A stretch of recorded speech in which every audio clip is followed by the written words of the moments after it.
तो देख लो केस, इस केस में कितने एलिमेंट्स, कितने पॉसिबिलिटीज हमें मिलते हैं. सो क्योंकि this is a number of Z25 and this is a B belongs to Z5. तो A के लिए क्या क्या हो सकते हैं? A कैन बी 5, 10, 15 और 20. Okay, 15 and 20. और B के लिए 1, 2, 3, 4.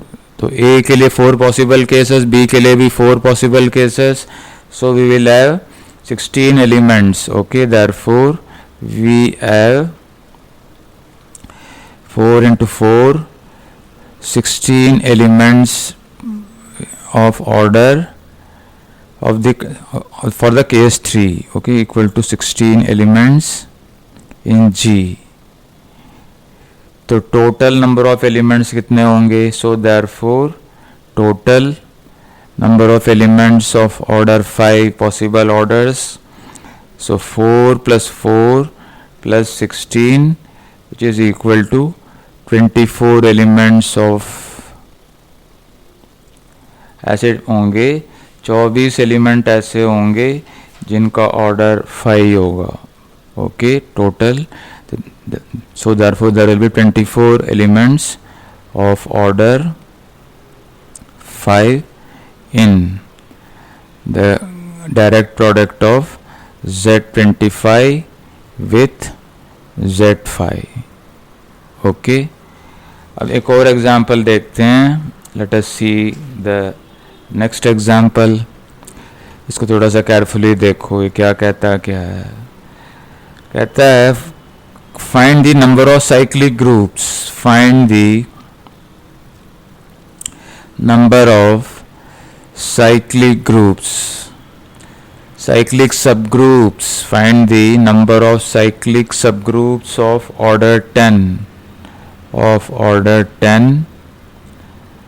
in the direct product of Z100 with Z25. Okay, ये हमारा ग्रुप है.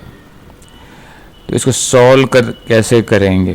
पहले हम देखो क्वेश्चन में क्या पूछा क्या है, कितने साइक्लिक सब ग्रुप्स हैं containing 10 elements of the direct external direct product of Z100 and Z25.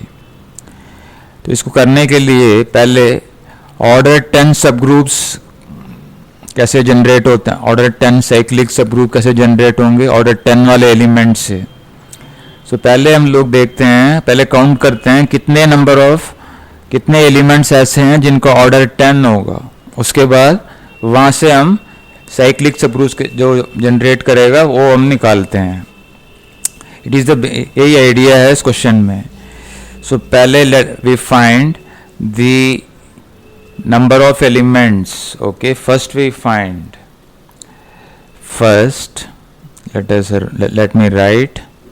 First, we count the number of elements AB. Number of elements AB of order 10 in the group G रख लेते हैं इसको. In the product external direct product of Z100 with Z25. सो इसका मतलब है कि अभी जो हमने एलसीएम वाला कंडीशन यूज किया थ्योरम, तो order of the element A B must be equal to 10, which is equal to the LCM of the orders of the element A and order of the element B. This A, this belongs to Z100 and this B, this belongs to Z25. Okay, so let us see. Okay, let us analyze it, how to go about it. इसका मतलब है पिछले जैसे question में हमने किया कि order A must divide 10. Okay, and B, order of B also must divide 10 and order B must also divide 10. Okay, common multiple है. Okay, basically 10 is a multiple of order A and it is also a multiple of order B, वहीं से आया। इसका मतलब है ए क्या क्या हो सकते हैं, ए कैन बी 1 2 5 और 10, और बी के लिए भी ऐसा ही, and the order B can take the values इधर 1 2 5 और 10। लेकिन इसमें सारे पॉसिबल नहीं हो पाएंगे। देख लेते हैं लैग्रांज थ्योरम क्या कहता है। Okay, the Lagrange theorem says order of every element divides order of the group G, order of element must divide 100 and order B must divide 25। इसका मतलब है क्या क्या पॉसिबिलिटीज हैं, order A can be 1 2 5 and 10, okay, and order of the element B can be either 1 or 5, okay, because 2 and 10 does not divide, it cannot divide 10, so थोड़े possibilities कम हो जाते हैं। इनमें भी कुछ सारे नहीं हो पाएंगे, थोड़े से ही होंगे। देख लेते हैं कितने म्यूचुअली डिसजॉइंट क्लासेस आते हैं। Okay, so we have basically we have 3 mutually exclusive cases, 3 mutually exclusive cases। तो कौन कौन से, ओके, कौन कौन से हैं तो देख लो। हो सकता है कि पहला केस हो order of the element A it is equal to 10 and order of B is equal to 1, एक पॉसिबिलिटी है। और दूसरा है order of element A is 10 and order of element B is equal to 5।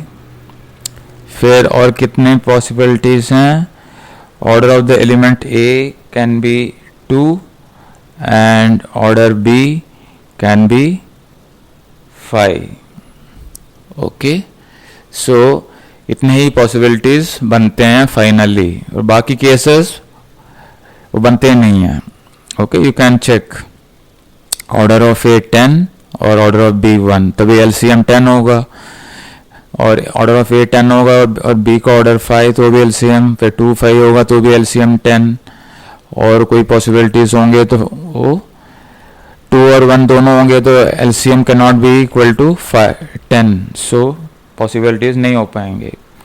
सो पहले cases में कितने elements हैं वो गिन लेते हैं। So order of the element A 10 होना चाहिए, 10 कितने एलिमेंट्स हैं, और order of B equal to 1। So ये कहाँ पे है, Z100 के मेंबर है। So number of elements, so number of elements of order 10 in Z100 is nothing but 5D Euler's 5 function. Okay, this is a standard theorem in cyclic groups, so it will be 5 10 यहाँ पे।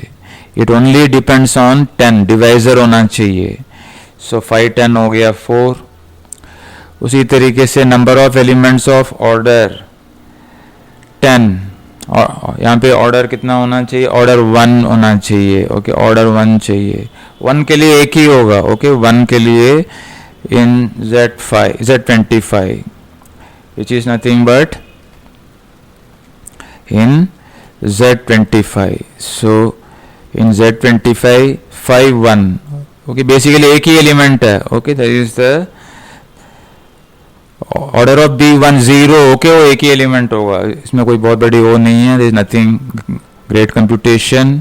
सो total कितना हो गया, सो 4 into 1 possibilities में 4 numbers ऐसे हैं। Okay, so there are 4 possibilities are there, so total 4 हो गया इस केस में। अब आगे देखते हैं फॉर द केस 2। केस 2 में क्या होगा, केस 2 में होगा हमें चाहिए ए का ऑर्डर कितना होगा। So order 10 in the group Z100, ए भी वही है 5 10 होगा, दिस इज नथिंग बट 4, और order 5 number of elements of order 10 इन ऐसे है ये, okay, this is number of this and so on.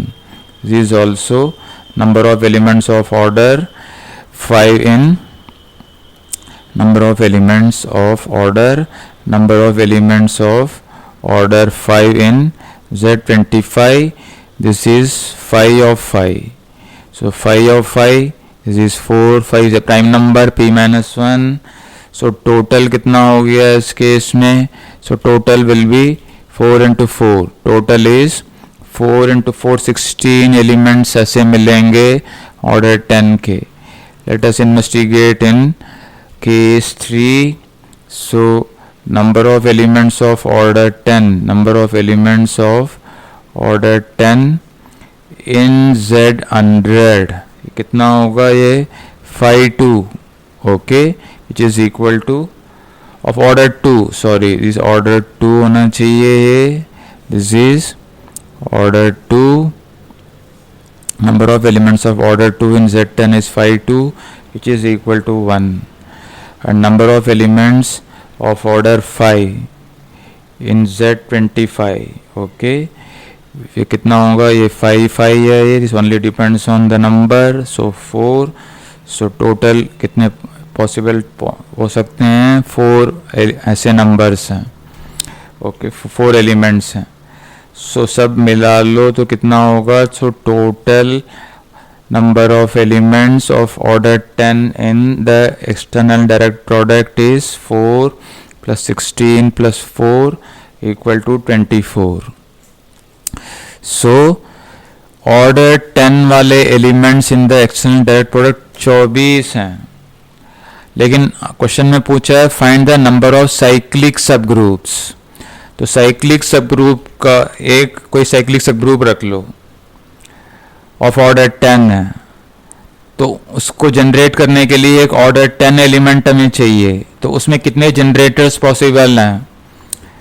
तो उसमें पॉसिबल हैं, सो जो थ्योरम हमने किया होगा ऑन साइक्लिक ग्रुप्स, तो 5 4 सारे रिलेटिवली प्राइम होने चाहिए, okay.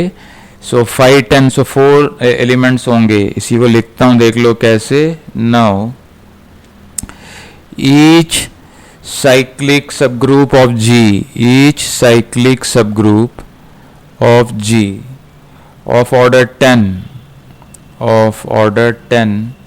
as 5 10 which is equal to 4 elements of order. 4 elements उसको जनरेट करेंगे. 4 elements of order 10, 4 elements of order 10, और एक सब ग्रुप के जो जनरेटर्स हैं और दूसरे सब ग्रुप के जो जनरेटर्स हैं सेम ऑर्डर 10 के, वो दोनों क्लैश नहीं होंगे, ओवरलैपिंग नहीं होंगे, डिसजॉइंट, कोई एलिमेंट्स कॉमन नहीं होंगे, ओके. सो डिस्टिंक्ट हैं वो सारे. And no two of this cyclic subgroups have any element in common, have a common element of order 10, have a common element of order 10, वो सारे distinct हैं, okay. So therefore, so इसका मतलब है कि कितने होंगे? number of distinct cyclic subgroups, number of distinct cyclic subgroups of order 10, subgroups of G, basically G के ही subgroups हैं of order 10 is कितने total number of elements कितने हैं? that divided by 5 10, okay. So which is nothing but which is equal to 24 upon 4, which is equal to 6. So this is the number.